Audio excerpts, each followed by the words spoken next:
Bethany Lynn Markowski was born on February 1, 1990, to Johnny Joe Carter and Larry Markowski.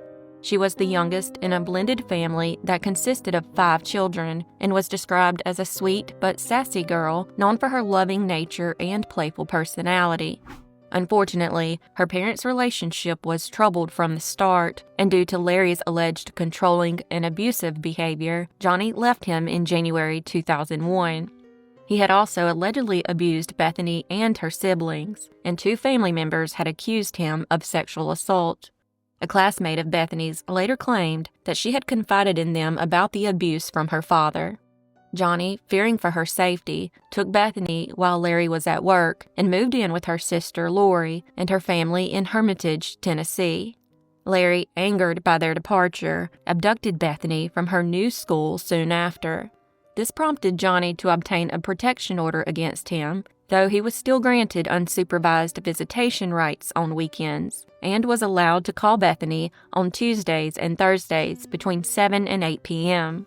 On the weekend of March 2, 2001, Bethany was with Larry as part of their custody agreement. That Saturday, she called her mother, telling her about their Sunday plans to go ice skating. The next morning at 9:38 a.m., Bethany called again, asking if her mother would be picking her up later that day and letting her know that Larry had found out she had a new boyfriend. Because of the protection order, Johnny couldn't pick Bethany up herself, so her aunt and uncle were set to meet Larry at 5 p.m. in Waverly, Tennessee for the custody exchange. Sadly, that exchange would never occur. According to Larry, he and Bethany spent part of the weekend in Little Rock, Arkansas, with his friend Harold before returning to Gleason, Tennessee, early on Sunday, March 4th. After visiting family, they drove toward Jackson, where Bethany asked to stop at Old Hickory Mall so she could shop at Claire's Boutique and visit the game room. Larry, exhausted from the trip, said he would stay in the van and take a nap while she went inside. He watched her walk toward the entrance, then fell asleep. When Larry woke up, Bethany was gone.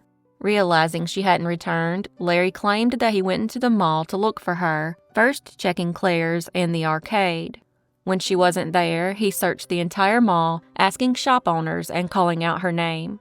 At 5 p.m., when Bethany wasn't at the custody exchange, her Aunt Lori called Larry multiple times. After several attempts, he finally answered and told her that Bethany was missing. By 5:15 p.m., Larry alerted mall security, and by 6 p.m., the Jackson police were involved. Johnny was immediately suspicious of Larry's story. Investigators were as well after they reviewed the surveillance footage from the mall and never saw Bethany. There was no evidence that she had even entered the building. Investigators began questioning Larry's version of events. He insisted he watched Bethany walk toward the entrance, but later admitted that he never actually saw her go in. Police considered the possibility that Larry had hidden Bethany somewhere in an attempt to keep custody of her, but they found no evidence to support this theory. Another theory emerged that Bethany had been abducted in the parking lot before she made it inside the mall. However, Johnny believed Bethany would have fought back and caused a scene if someone had tried to force her into a vehicle. There were no security cameras in the parking lot, and no witnesses reported seeing anything suspicious. A month after her disappearance, a potential break in the case came when a woman in eastern Tennessee attempted to enroll a girl resembling Bethany in school.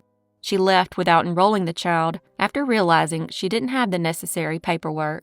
Around the same time, employees at a restaurant in Cleveland, Tennessee, claimed they saw a girl matching Bethany's description on 3 consecutive days. She was always with a blonde woman in her 40s. Witnesses said the two boarded a bus to Moline, Illinois, but when police checked the bus at its destination, the girl and woman were gone. Johnny strongly believes that the girl was Bethany and that the blonde woman could have been someone connected to Larry's family. However, despite months of investigating this lead, police were never able to confirm a connection to Bethany or Larry's relatives. To this day, police have not ruled out Larry as a suspect, but they have never been able to prove his involvement. The possibility that Bethany was taken by a stranger also remains open. Bethany disappeared on or around March 3, 2001, and as of March 2025, she has never been found, and this case remains unsolved.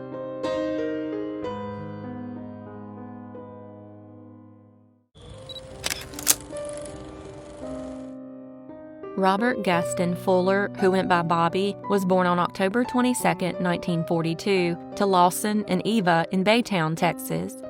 He and his family then moved to Salt Lake City, Utah, where he spent his early years before moving again to El Paso, Texas in 1956. Deeply influenced by Buddy Holly and the West Texas rock and roll scene, he honed his musical skills and built a local following. In 1964, a club he owned in El Paso called Bobby Fuller's Teen Rendezvous burned down, prompting him and his band to permanently relocate to Los Angeles. It was there he became entangled in the mob-connected music business. His band, the Bobby Fuller Four, signed with Mustang Records under Bob Keane, the same producer who had worked with Ritchie Valens. By 1966, Fuller had reached the peak of his career with the release of I Fought the Law, a song that would cement his legacy. Despite his rising fame, Bobby had growing frustrations with Mustang Records and Bob King. He disliked the label's control over his music, feeling creatively stifled and increasingly disillusioned with the industry.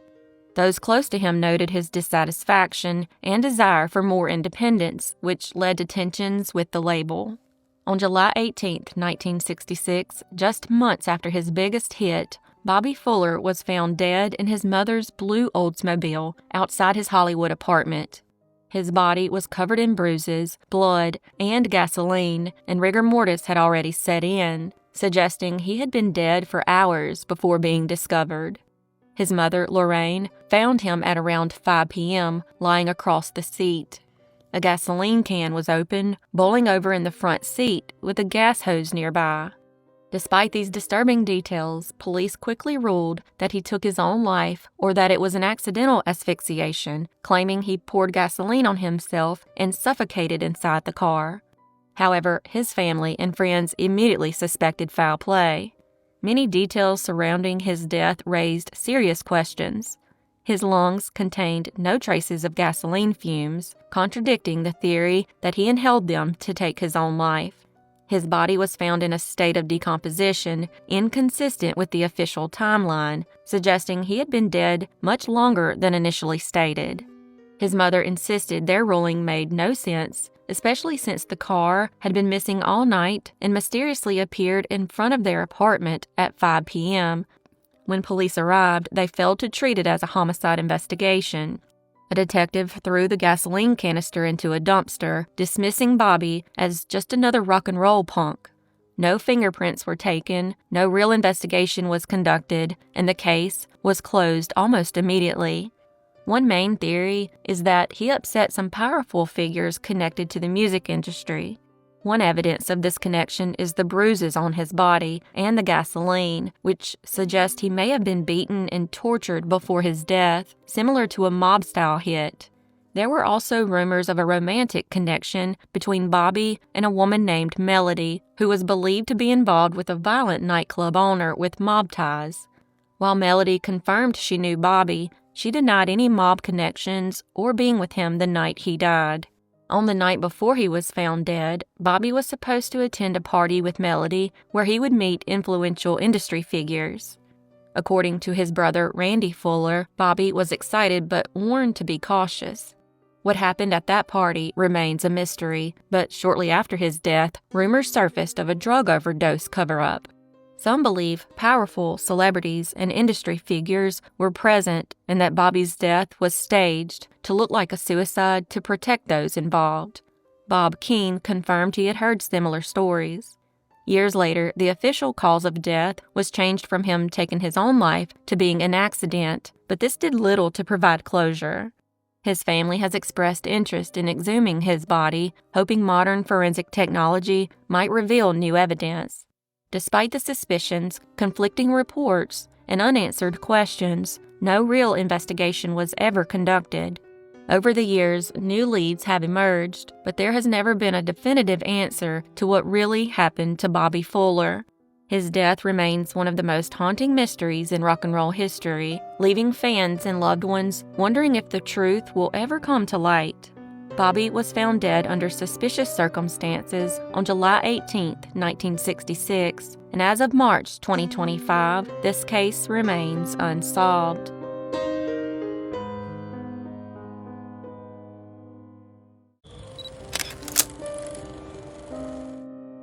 Cole Hosack was born on November 30th, 1999. In 2023, 24-year-old Cole was a devoted father of a 2-year-old son named Bentley when he strangely disappeared. On December 31st, 2023, Cole was traveling with a friend from Prince George to Medicine Hat for a new job opportunity when they decided to stop in Dawson Creek, where the friend had once lived. The plan was to celebrate New Year's Eve before continuing on his way. That evening, he and his friend visited several local spots, including Spike's, Brown's Social House, and Lone Star Nightlife. CCTV footage captured him at Brown's before heading to Lone Star, where an unsettling incident occurred. A group of unidentified men threw $10 at him, apparently trying to take over the pool table he was using. However, when Cole refused, the situation grew tense, and eventually a fight broke out on the dance floor. After the altercation on the dance floor, Cole stepped outside to have a smoke, and this time a verbal altercation broke out. The friend Cole was with decided to take a friend home just after midnight, and when she returned, Cole was gone and hasn't been seen since. Cole's friends and girlfriend tried contacting him multiple times, but he never responded. They also retraced his steps from the night but found no sign of him. By January 2nd, his mother, Julie, began receiving frantic calls and messages about his sudden disappearance. Realizing something was seriously wrong, Cole was officially reported missing to the authorities.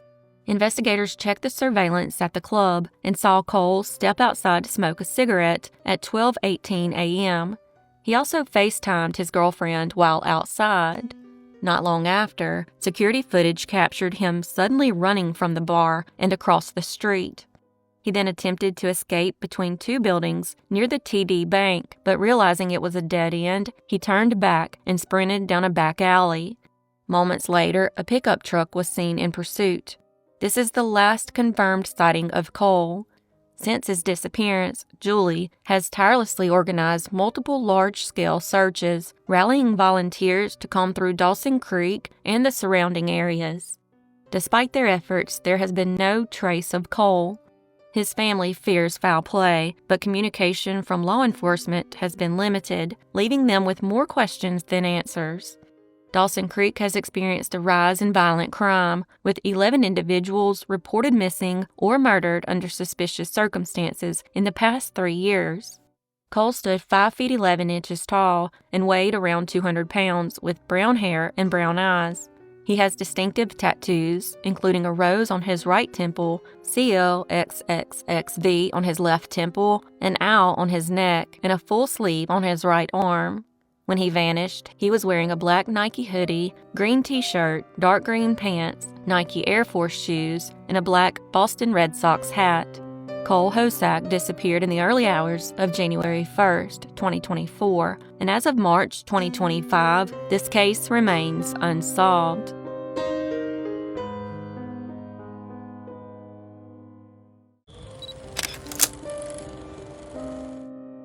Kevin Lee Jackson, known as K-Jax, was born on April 14, 1993, and grew up in eastern Kentucky. At just 16, he became a father to a son named Aiden with his on-and-off-again girlfriend, Anna. A few years later, she had a daughter named Bella with another man, and Kevin decided to raise her as his own. In late 2018, 25-year-old Kevin was living in Frankfort, Kentucky, where his drug use had unfortunately escalated. He had fallen in with a rough crowd and was living in and out of hotels. On occasions, he would stay with his mother, Sharon, but most times he was homeless. At some point, he spoke to his mother about his desire to get clean, find an apartment, and return to college. Soon after that conversation, he began staying with a new friend named Trezana Caldwell. Unfortunately, there wasn't any room for Aiden, so he began leaving him in the care of others. Then, on October 25, 2018, Kevin messaged his aunt saying that Aiden wanted to talk to her. When she spoke with Aiden, he mentioned he was playing video games with his dad, but wouldn't say where they were. The following day, Kevin told his mother he needed to talk to her about Aiden, so she told him to come by her workplace ASAP, but he never showed up. The next day, on October 27th, Kevin signed temporary custody of Aiden over to Jessica Graves. Typically, you can't notarize your own signature, but as a notary, that's exactly what Jessica did. Once Aiden was in the custody of Jessica, Kevin strangely disappeared. Jessica then had Aiden's last name changed, and to this day remains his legal guardian. As Halloween came and went, and there was still no word from Kevin, Sharon grew increasingly worried. His friends also started realizing that something wasn't right when no one could get a hold of him. On November 12, 2018, Sharon reported him missing, along with Aiden, unaware of the custody agreement. It was only then that she learned Aiden had been placed in the custody of people she didn't know. Investigators questioned Trezana, the woman Kevin had been staying with. The two had met through the drug scene, and he often stayed with her and her husband. Trezana admitted to being with Kevin on Halloween night, the last night he was accounted for, but denied any involvement in his disappearance. However, suspicions were raised when it was discovered that the basement in Trezana's home recently had concrete poured in it. Police checked it out, but were unable to locate any remains. Come to find out, Trezana is the sister of Aiden's guardian, Jessica Graves. Trezana even sent Kevin's family a video of him signing the temporary custody agreement. Rumors began to circulate about Jessica's long desire to have a child and her involvement in Kevin's disappearance. However, there is no physical evidence linking Trezana nor her sister Jessica to Kevin's disappearance. As for Kevin's family, they believe he was killed, possibly over a drug-related debt. Kevin Lee Jackson disappeared between October 26th and the 31st, and as of March 2025, he has never been found, and this case remains unsolved.